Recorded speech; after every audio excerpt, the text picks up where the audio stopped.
Pakialam. Tama niya, pulis yan. Ito, sige ba nagpakilala sa pulis? Pakialam, nakapulis pa. Ito, Kelis, ito mga tangina mo. Ito mga pulis natin.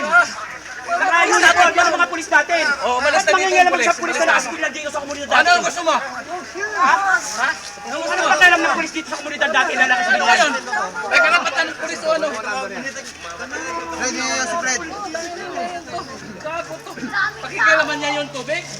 Ako nagpaayos yan lahat. Pinatayo ng gobyerno yan. Ay po! Pinatayo yan lahat na nagtayo ito. Walang mayari nito. NHA lahat, government properties lahat dito. Tagalan to.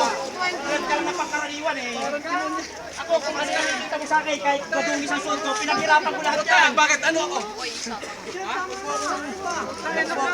Huwag ka mag-ano na. Anong ilika na po tayo?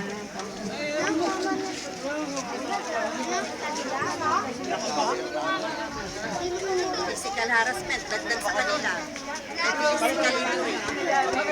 Anong karapatan mo? Anong karapatan mo? Bilang residente rito, as bilang elected na majority ng board, may karapatan ako rito. Puntay na sino ang nag-elect sa'yo? Sino nag-elect sa'yo?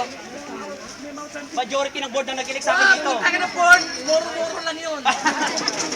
Ang mga tao, mahal man na sa'yo. Ay, ikaw Kung lagi ka nag-aabono. Saan na pupunta kita ng tubig? 350,000 na tinipangyaran niya. 150,000 niya. Malalang kaso! Laban dyan. Una na pagka pa lang. Kulang na 5,000 na board to. Away mo yun, Oh, isa pa ito sa ito. Kita yung pera. Marami na tao. Ayan ang nakaano. Marami na nga tao. Ano mo mga tao dito?